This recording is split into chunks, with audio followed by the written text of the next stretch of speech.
Happy Friday! It is Meg here from Meg Rogers Nutrition Coaching coming at you live. So I have been hearing this from my clients and you guys about meal planning is just being really, really stressful. So one thing that I always teach all of my new clients is not only how to obviously know their macros and get that all figured out for them and knowing specifically what they need to be eating for the goals that they have shared with me and stuff, but also I share how I find my recipes and I actually do a whole video walking them through like where I'm going, where I'm finding it. And then I share like how I actually modify recipes. So if I have we have our family is still using the recipes that we used 10 years ago.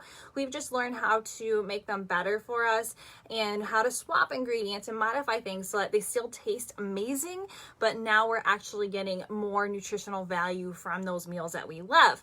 So the next step that I always teach people is how to meal plan and stuff, how you're actually going to be getting in all of your macros without losing your mind every single day. Because I don't know about you, but I like to prevent decision fatigue. So I like to make things stupid simple in every aspect of my life whenever possible. So that is what I teach is my second step of, people getting started, as well as, like I said, breaking down recipes.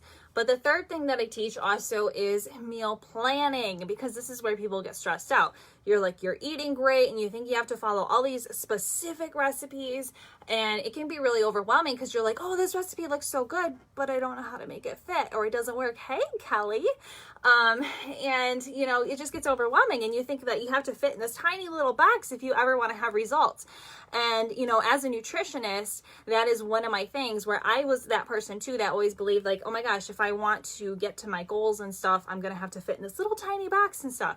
So what I teach is actually how to break that box and actually live your life, get your results, and not stress yourself out. So I am really curious, and I would love to hear from you guys, like how often do you meal plan for your family? Are you planning every single week? If you are meal planning every single week, seriously, please, I see there's 4 of you guys on here. I don't know who's watching other than Kelly. Share below how often you guys meal plan. Hey, Betsy. So if you're planning every single week, that means you are planning out what you're going to eat 52 times a year.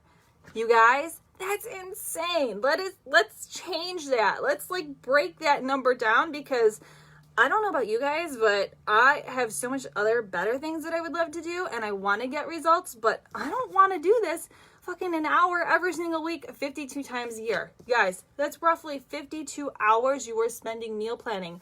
Let's break that down into 1, 2, or 3 hours max for the entire year. So I actually plan my meal planning 3 times a year at most. So yesterday I'm like, oh my gosh, it's June 25th. So I always print out 3 months of meals, meal calendars at a time.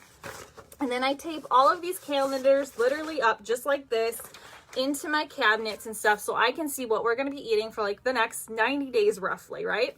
I don't want to plan that out. So what I do, so how do I make meal planning less stressful? Because if you're looking at that, you're like, oh my gosh, how the hell am I going to come up with 90 days worth of meals in one sitting? It is really stressful. Kelly, add in that my kids rarely eat what we do, so multiple meals and snacks is the worst. Yes, it is. And that is another thing that I actually cover a lot, Kelly. I actually do cover, how to work your kids into the meal planning and how to actually get them involved in the kitchen so that they actually want to eat what you are making. Because I stopped that with kid number 2. We were done. We were so done with the whole, we make our meal, we make the kids' meal. No, we don't do that anymore. And I teach my clients how to do that as well. But anyways, back to what I was saying. So this little tip will save you so much time. When you are trying to plan out what you're going to be eating next week and then a week after that, hey, Elena, go grab out either, if you're like me, you print off a calendar and you actually write it down, great, because now you have that visual and stuff. If you didn't, sit down with a pen and paper, get out that notepad on your phone and write down, okay, what did we eat yesterday? Well, yesterday we had spaghetti or something, and then write down what you had the day previous to that.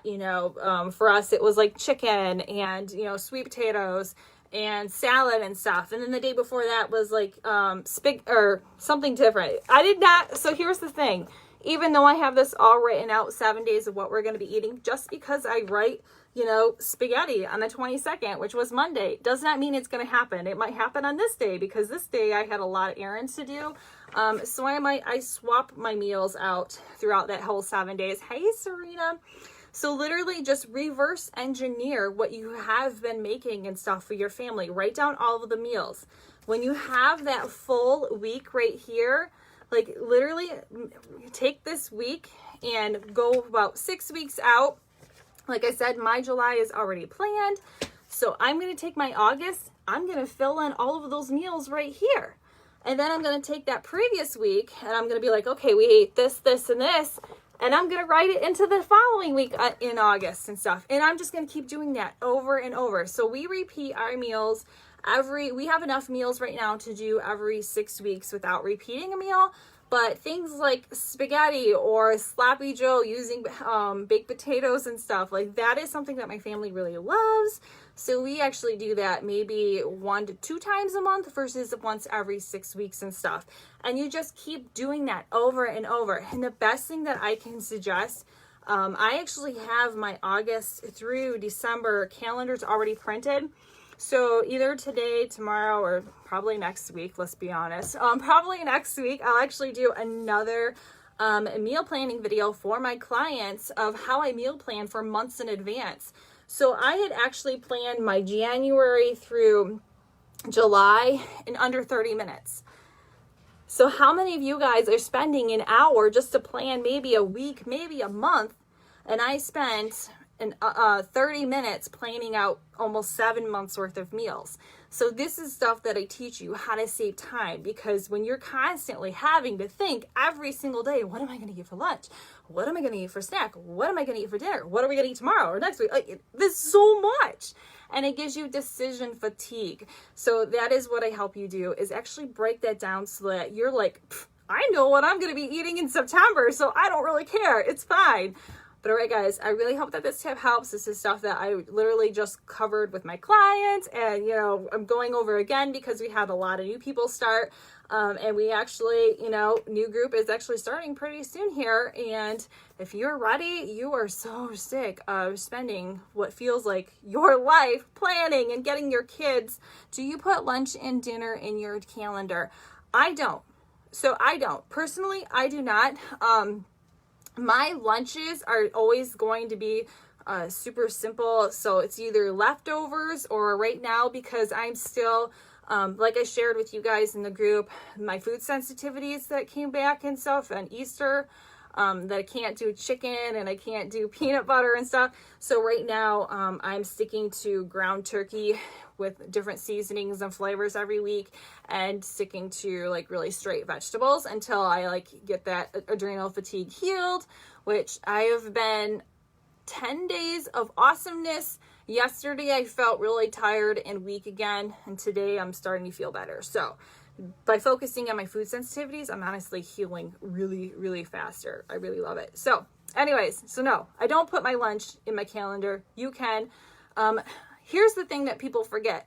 Meal prepping is really just making a bunch of leftovers and eating it for lunch the next day. Like, it's not this big thing. You don't have to go out and Google, what can I make for meal prepping and stuff. Guys, just make some extra dinner and eat that for your lunches. Make sure it has a good quality complex carb and vegetable and protein. And boom, guess what? You did it. Awesome. But all right, guys, I hope these tips help.